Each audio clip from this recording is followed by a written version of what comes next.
Hello and welcome to Yanna investment academy. मेरा नाम है शनिक भंडारी और आज की ताजा खबर के इस नए एपिसोड में आप सभी का बहुत बहुत स्वागत है। तो चलिए वर्ल्ड इकोनॉमी के साथ आज के इस न्यूज सेशन की हम शुरुआत करते हैं। कल यूएस मार्केट्स बंद थे, वहां पे मेमोरियल डे की वजह से हॉलीडे था। सो यूएस मार्केट रिगार्डिंग तो कोई न्यूज नहीं है, लेकिन सऊदी अरेबिया जो है, जो सऊदी अरामको का बिगेस्ट शेयर होल्डर भी है, and Saudi Aramco is one of the world's biggest company, not just the countries but the world's top 10 biggest companies में सऊदी अरामको आती है। तो इस कंपनी में सऊदी अरेबिया जो ये कंट्री है, इनका स्टेक है, मेजोरिटी ऑलमोस्ट 90% का स्टेक है। सो ये सऊदी अरेबिया इस कंपनी में अपना स्टेक डाइल्यूट कर सकते हैं by in the month of June, ऐसा रूटर्स ने यहाँ पे रिपोर्ट किया है। सो अभी despite the fall in profits, अभी जैसे ऑयल प्राइसेस की वोलेटिलिटी की वजह से इस क्वार्टर में इस कंपनी का जो यहाँ पे परफॉर्मेंस रहा था, वो लास्ट क्वार्टर का इतना अच्छा नहीं रहा था, थोड़ा सा अफेक्ट हुआ था। लेकिन फिर भी $31 बिलियन का डिविडेंड यहाँ पे कंपनी ने सऊदी अरेबिया को पे किया था, and it has become a major source of their revenue. जो कंट्री का जो रेवेन्यू है, उसके लिए भी एक मेजर सोर्स ऑफ सोर्स बन चुका है सऊदी अरामको का प्रॉफिट। और यहाँ पे वो लोग ये जो कंट्री है, बेसिकली जो गवर्नमेंट है, वो थोड़ा स्टेक सेल करने की बात कर रही है, ऐसे डिस्कशंस आ रहे हैं। सो नेक्स्ट हम बात करेंगे इंडियन इकोनॉमी के बारे में। सो इंडियन इकोनॉमी एक रूरल इकोनॉमी है, जहाँ पे एग्रीकल्चर रिलेटेड इंडस्ट्रीज काफी ज्यादा डोमिनेंट है, एंड उसी वजह से हमारे लिए मॉनसून जो है वो बहुत इंपॉर्टेंट ड्राइविंग फैक्टर बन जाता है कि ओवरऑल इकोनॉमी कैसे परफॉर्म करेगी। और इस बारी जो इंडियन मेट्रोलॉजिकल डिपार्टमेंट है, आईएमडी है, सो उनका कहना है कि जो फोरकास्ट उन्होंने अप्रैल में बताया था, उसी पे वो लोग उन्होंने वापस से अपना कन्विक्शन जताया कि इंडिया में जून से लेके सितंबर में मोर देन एवरेज रेनफॉल हो सकती है। सो अगर 106% से ज्यादा का जो लॉन्ग टर्म एवरेज है, उसके कंपैरिजन में 106% से ज्यादा की रेनफॉल होती है, so that is classified as more than normal rainfall. So more अच्छी रेनफॉल्स यहाँ पे ओवरऑल अक्रॉस द कंट्री हो सकती है, and this is a very good factor for the Indian economy, because हम एग्रीकल्चर डिपेंडेंट, हमारी बहुत सारी इंडस्ट्रीज अफेक्ट होती है, एंड ये एक पॉजिटिव एस्पेक्ट हो सकता है हमारे इकोनॉमिक परफॉर्मेंस के लिए। सो ओवरऑल जो इंडिया का परफॉर्मेंस है, जो इंडिया के बारे में जो पॉजिटिविटी है, उसी आउटलुक को ध्यान में रखते हुए गोल्डमैन सैक्स ने इंडिया का जो जीडीपी फोरकास्ट है फॉर 2024, तो उसमें 10 बेसिस पॉइंट्स का इंक्रीज किया है। तो उन्होंने 6.7% का एस्टिमेटेड जीडीपी ग्रोथ यहाँ पे फोरकास्ट किया फॉर द कंट्री। एंड ये जो अपवर्ड रिवीजन है, जो 10 बेसिस पॉइंट का रिवीजन है, इसका एक की रीजन उन्होंने बताया है कि जो आरबीआई ने गवर्नमेंट को जो डिविडेंड दिया है ऑलमोस्ट 2.11 लाख करोड़ रुपीस का, सो ये जो डिविडेंड है, इसके वजह से उनका कहना है कि काफी ज्यादा इंडियन गवर्नमेंट के पास फ्लेक्सिबिलिटी रहेगी towards projects that can be from infrastructure spending point of view beneficial हो सकता है। सो इसी वजह से ये गोल्डमैन सैक्स ने यहाँ पे इंडिया का जो आउटलुक है उसे इंक्रीज किया है, जो जीडीपी फोरकास्ट है उनका, तो 10 बेसिस पॉइंट से इंक्रीज करके 6.7% पे यहाँ पे उन्होंने 2024 का आउटलुक रखा है। अभी हम स्टॉक स्पेसिफिक न्यूज की ओर बढ़ते हैं, जहां हम सबसे पहले न्यूज देखेंगे अदानी एनर्जी सॉल्यूशंस की। ये जो कंपनी है, अराउंड 12,500 करोड़ का क्यूआईपी करने वाली है। बहुत मेजर यहाँ पे इन्वेस्टमेंट्स के तरफ ये लोग लुकआउट कर रहे हैं, एंड इसी वजह से कंपनी क्यूआईपी कर रही है। लेकिन कंपनी ने एग्जैक्ट रीजन नहीं बताया है कि what exactly would be the plan for utilising this fund. जो ये 12,500 करोड़ रुपए ये लोग रेस करेंगे via QIP in multiple tranches actually. ये जो रहेगा, इस पे कोई टाइमलाइन यहाँ पे अभी कंपनी ने सेट नहीं की है, ना कि यहाँ पे उन्होंने कोई प्राइस लिमिट सेट करी कि किस प्राइस पे ये लोग क्यूआईपी करेंगे। सो अभी सिर्फ इतना कहा है कंपनी ने कि 12,500 करोड़ ये लोग रेस करने वाले, and obviously it's infrastructure related company, power industry में ये लोग काम करते हैं, एंड ये एक केपेक्स हेवी इंडस्ट्री, तो इन्हें फंड्स की रिक्वायरमेंट तो होती ही रहेगी। सो टिमकेन ग्रुप जो है, सो टिमकेन सिंगापुर, टिमकेन इंडिया का होल्डिंग कंपनी है। सो टिमकेन सिंगापुर 6.6% स्टेक सेल करने को देख रहा है टिमकेन इंडिया के उनके आर्म में। सो लगभग 1775 करोड़ रुपीस का स्टेक सेल यहाँ पे हो सकता है, एंड ये जो कल के क्लोजिंग प्राइस थे उससे भी डिस्काउंट पे आज ये टिमकेन स्टेक सेल कर सकता है, ऐसा सीएनबीसी ने रिपोर्ट किया है। सो अर्लियर जो टिमकेन है, ये 10.1% का स्टेक ऑलरेडी कर चुके हैं इन Q1 FY24। सो अप्रैल से लेके जून 2023 वाला जो क्वार्टर था उसमें ऑलमोस्ट 10% स्टेक यहाँ पे उन्होंने सेल किया, और अभी 6.6% का स्टेक सेल करने जा रहे हैं। सो एक ट्रेंड हमें देखने को मिल सकता है कि मेनी एमएनसीज अपने इंडियन आर्म में स्टेक कट करने को देख रही है। हमने वर्लपूल के बारे में भी देखा था कि 75% से उन्होंने सीधा 50% पे अपनी होल्डिंग ले गए, 25% का स्टेक सेल किया। सो इंडिया के मार्केट्स काफी अच्छा परफॉर्म कर रहे, तो वैल्यूएशंस इन्हें अच्छा नजर आ रहा है। सो एक एग्जिट भी मिल जाती है, and they can always utilise this funds. So cash in hand is always better for this companies. और जैसे ही इंडिया का मार्केट बड़ा है, मतलब हम ऑल टाइम हाई पे ट्रेड कर रहे हैं मार्केट जो है, एंड उसी के साथ साथ अभी जो इलेक्शन रिलेटेड वोलेटिलिटी है, सो कहीं ना कहीं ये एमएनसीज थोड़ा सा एमएनसीज हो जाए, या जो फॉरेन प्लेयर्स होते हैं, एफआईआईस होते हैं, वो थोड़ा सा इस समय में जब इलेक्शंस आते हैं, जब पॉलिटिकली कोई कंट्री अनस्टेबल होती है, तो एफआईआईस थोड़े से ड्रेडफुल हो जाते हैं टुवर्ड्स देयर इन्वेस्टमेंट। सो उसी का एक नतीजा हम यहाँ पे देख सकते हैं कि टिमकेन भी अपना स्टेक सेल कर रही है।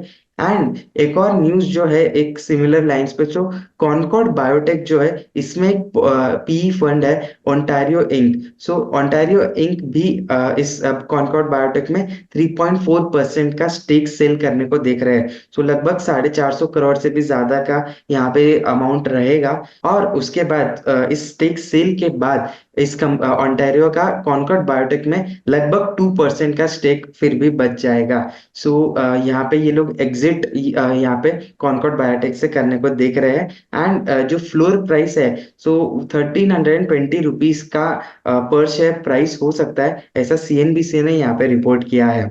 तो रिजल्ट सीजन चल रहा है, तो कुछ इंपॉर्टेंट रिजल्ट्स की बात कर लेते हैं। इलेक्ट्रॉनिक स्मार्ट इंडिया लिमिटेड, ये एक स्मॉल कैप कंपनी है जो कंज्यूमर ड्यूरेबल्स रिटेल्स में या वाइट गुड्स के रिटेल में ये कंपनी ऑपरेट करती है। सो काफी इंटरेस्टिंग कंपनी है, लेकिन इस कंपनी का जो रिजल्ट है वो डिसेंट रहा था। रेवेन्यू जो है 15% से बढ़े थे। जो कंपनी का पैट था, लेकिन वो सिर्फ 12% से बढ़ा था। सो एबिटा मार्जिन जो थे वो थोड़े से इंप्रूव होते हुए नजर आए इस क्वार्टर में, लेकिन जो पैट के टर्म्स में यहाँ पे सिर्फ 12% का ग्रोथ देखने को मिला है। सो कंपनी ने इस बारी 12 आउटलेट्स, 12 न्यू स्टोर्स ऐड किए हैं इन Q4 FY24। सो ओवरऑल अगर हम FY24 का उनका जो गाइडेंस देखें, तो उससे ज्यादा ही स्टोर्स यहाँ पे उन्होंने ऐड किए on a full year basis. उसके अलावा जो इस कंपनी का ट्रिपल एस जी है, सेम स्टोर सेल्स ग्रोथ, या जो लाइक फॉर लाइक ग्रोथ हम कहते हैं, सो फुल ईयर में 8.4% का ट्रिपल एस जी यहाँ पे आया था इस रिटेल कंपनी का। एंड Q4 में अगर हम देखें तो 7.3% का ट्रिपल एस जी इस कंपनी ने रिपोर्ट किया है। एक और बड़े रिजल्ट की अगर हम बात करें, जो एक बड़ी कंपनी है LIC, life insurance corporation of India. So LIC ने भी अपने Q4 के रिजल्ट यहाँ पे पब्लिश किए हैं कल। सो अराउंड 13,762 करोड़ का नेट प्रॉफिट इस कंपनी ने Q4 में रिपोर्ट किया है। मार्जिनल इंक्रीज देखने को मिला है नेट प्रॉफिट में, 2.5% का year on year growth net profit के टर्म्स में देखने को मिला। इसके अलावा जो कंपनी की ग्रॉस नॉन परफॉर्मिंग एसेट्स है, जो GNPA जिसे कहते हैं, वो 2.56% से गिर के 2.01% पे आ गए। इसके साथ साथ सॉल्वेंसी रेशियो जो है वो 1.98% पे था, as compare to 1.87% in the last year. So 1.5% से ऊपर अगर ये सॉल्वेंसी रेशियो होता है, so that is considered good for life insurance companies. LIC ने बोनस भी डिक्लेयर किया है उनके पॉलिसी होल्डर्स के लिए। ऑलमोस्ट 53,000 करोड़ का बोनस LIC पे करने वाली है to to their policy holders. इसके साथ साथ कंपनी का जो एम्बेडेड वैल्यू है, Indian embedded value, that is increase 25% to 7,27,000 crore. और जो कंपनी का AUM है वो 16.48% से बढ़कर 51,21,887 करोड़ पे आ चुका है। So that was about LIC। Next हम बात करेंगे बोरोसिल रिन्यूएबल्स के बारे में। सो बोरोसिल रिन्यूएबल्स ये जो कंपनी है, ऑलमोस्ट सोलार एंसिलरी है, ये एक सोलार जो ग्रीन एनर्जी में एक एंसिलरी कंपनी है। सो इस कंपनी का परफॉर्मेंस इस बारी अच्छा नहीं रहा था। सो रेवेन्यू जो है 8.4% से डिक्लाइन हुआ है। तो 309 करोड़ के जो रेवेन्यू थे Q4 FY23 में, उसकी जगह सिर्फ 283 करोड़ का रेवेन्यू आया। अगर हम इस रेवेन्यू को स्प्लिट करें ज्योग्राफिकल टर्म्स में, तो जो डोमेस्टिक रेवेन्यू है वहां पे 140 करोड़ से 222 करोड़ पे जंप देखने को मिला है। तो डोमेस्टिक रेवेन्यूज बढ़े हैं, लेकिन एक्सपोर्ट के साइड पे कंपनी को बहुत ज्यादा निराशा यहाँ पे मिली है। 169 करोड़ के जो एक्सपोर्ट थे लास्ट क्वार्टर लास्ट ईयर में Q4 FY23 में, वो घट के सीधा 61 करोड़ पे आ चुके हैं। जी हाँ। इसी के चलते कंपनी का जो एबिडा मार्जिन है वो 11.1% से 9% पे आ गया, और कंपनी ने नेट बेसिस पे यहाँ पे लॉस रिपोर्ट किया है। सो लास्ट Q4 FY23 में 11 करोड़ का प्रॉफिट था, और वो अभी लॉस में बदल गया है, जहां कंपनी ने 53 करोड़ का लॉस रिपोर्ट किया है। सो एबिडा के बाद एबिडा मार्जिन तो 9% रहे थे, लेकिन डेप्रिसिएशन चार्ज जो था ये कंपनी का बढ़ चुका था इस क्वार्टर में as compare to the previous base quarter. तो उस वजह से यहाँ पे एक जो कंपनी के पैट है बेसिकली वो नेगेटिव साइड पे देखने को मिल रहा है। सो अभी हम बढ़ेंगे अपने लास्ट सेक्शन की ओर, इकोनॉमिक्स एक्सप्लेन के बारे में हम बात करेंगे। सो आज मैं एक ऐसा कोई मैक्रो इकोनॉमिक फैक्टर की बात नहीं करने वाला हूँ। आज हम हमारे डेली इन्वेस्टमेंट की इकोनॉमिक्स की बात करेंगे। तो हम सभी जानते हैं कि SIP जो है वो सबसे अच्छा टूल होता है टूवर्ड्स एनी इन्वेस्टमेंट जो हम लोग करते for any of the goal, जो हमारे फ्यूचर गोल्स के लिए हम लोग सेव कर रहे हैं या जो वेल्थ क्रिएशन के लिए हम सेव कर रहे हैं। सो उन सभी गोल्स के लिए SIP एक इम्पॉर्टेंट टूल है। तो यही हम SIP के बारे में बात करेंगे। एक कॉन्सेप्ट होता है स्टेप अप SIP का। So step up SIP is basically every year आप अपनी SIP अमाउंट को भी बढ़ाओ। सो फॉर एग्जांपल अगर कोई सैलरीड पर्सन है, उसको 10% का इंक्रीमेंट मिलता है। सपोज वो ऑलमोस्ट हर महीने के 50,000 रुपए कमा रहा है, उसमें से वो 10,000 रुपए सेव कर रहा है। नेक्स्ट ईयर उसका जो सैलरी रहेगा वो 10% से इंक्रीज होगा, तो मंथली जो रेवेन्यू होगा, उसका मंथली जो सैलरी होगी वो 55,000 पे आ जाएगी। तो जो कम उस अगर उस पर्सन ने अपनी जो इन्वेस्टमेंट है वो भी 10% से बढ़ाई, सो that is called step up SIP। So this percentage need not be the same आपकी सैलरी वगैरह से, तो सिर्फ मैंने एक एग्जांपल दिया, बट इसी के चलते एक बहुत ही मैग्नीफाइंग इफेक्ट हमें देखने को मिल सकता है। सो कुछ चार्ट एक आपके सामने प्रेजेंट करता हूं मैं। सो जो constant SIP versus step up SIP, इसका एक कंपैरिजन देखते हैं। जो हमने एक इनिशियल एग्जांपल लिया था उसी को कंटिन्यू करेंगे। 10,000 रुपीज की मंथली SIP है। अगर एक पर्सन कांस्टेंट SIP रखता है, यानी कि अपने पूरे टेन्योर इन्वेस्टमेंट टेन्योर में वो SIP की अमाउंट 10,000 रखता है, और एक दूसरा पर्सन है जो 10,000 का जो SIP है वो एवरी मंथ 10% एवरी ईयर 10% से इंक्रीज करता है। सो फर्स्ट ईयर में 10,000 का मंथली SIP, सेकेंड ईयर में 11,000 का, एंड उसके बाद हर साल 10% से वो बढ़ाते रहे। और अगर इन दोनों को सेम रिटर्न्स मिलते हैं, 12% का CAGR अगर हम यहाँ पे अज्यूम करते हैं, so what can be the difference in their returns. So अगर 10 साल के बाद अगर हम देखें तो इन दोनों की पोजीशन कुछ ऐसी रहेगी कि 10,000 की जो एसआईपी है, तो जो कांस्टेंट एसआईपी है उसकी वैल्यू 0.23 करोड़ यानी लगभग 23 लाख की होगी। लेकिन जो स्टेप अप एसआईपी है वो 34 लैक्स पे आ जाएगी। लेकिन ये जो डिफरेंस है this is only going to increase. तो अगर हम 15 ईयर्स में ये चीज देखते हैं तो जो 0.5 करोड़ की एसआईपी वैल्यू हो सकती है, एंड जो अगर स्टेप अप कर रहा है तो उसको 0.87 करोड़ की स्टेप अप एसआईपी का वैल्यू यहाँ पे हो सकता है। हाँ हाँ, ये हमें ध्यान में रखना है कि हमारे जो अजम्पशन है वो दोनों ही केस में सेम है। रिटर्न्स जो है दोनों ही केस में 12% है। So there is no change in return. So जो इफेक्ट आ रहा है that is just because this additional 10% SIP जो आप हर महीने हर साल बढ़ाते रहे हो। सो यही अगर हम 20 ईयर्स में देखें तो जो डिफरेंस है वो ऑलमोस्ट डबल का हो जाएगा। सो आपकी इन्वेस्टमेंट जो 20 साल में 1 करोड़ की हो सकती थी, वही 10% एसआईपी करने की वजह से आपकी इन्वेस्टमेंट ऑलमोस्ट 2 करोड़ पे आ जाएगी।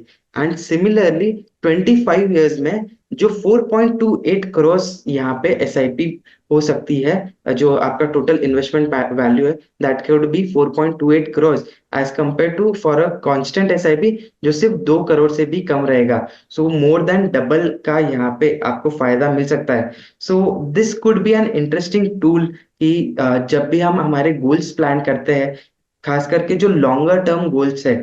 सो सपोज अगर किसी को 4 करोड़ का गोल है जिसका 25 साल में उसे वो लगने वाला है 4 करोड़ रुपए। सो वो अपने 10,000 की स्टेप अप एसआईपी से भी चालू कर सकता है। वेरस अगर उसे वही 25 साल के लिए वो 20,000 की सपोज मोटा मोटी एक एग्जांपल है कि 20,000 की एसआईपी करनी पड़ती थी तो भी शायद वो 4 करोड़ सेव नहीं कर पाता। Still he would have fallen shorten. So इस ये एक अच्छा जरिया हो सकता है कि आप अपनी इनकम के साथ साथ अपनी इन्वेस्टमेंट भी बढ़ाओ। सो दैट्स द रीजन कि काफी लोग बोलते हैं कि आपका जो सेविंग्स होनी चाहिए that should be some percentage of your revenue. So revenue जो जब बढ़ता है तो उसी हिसाब से सेविंग्स भी बढ़ेगी। तो स्टेप अप एसआईपी का कॉन्सेप्ट इसी तरह से काम करता है। So this could be an interesting tool जो आप सभी ने डेफिनेटली यूज करना चाहिए for doing your SIPs and for planning your financial goals. So I hope आपको आज का ये वीडियो पसंद आया हो। तो इस वीडियो को जरूर से जरूर लाइक कीजिए, ज्यादा से ज्यादा लोगों के साथ इसे शेयर कीजिए और ऐसे ही फंडामेंटल एनालिसिस के लिए बने रहिए यदना इन्वेस्टमेंट अकेडमी के साथ। Thank you.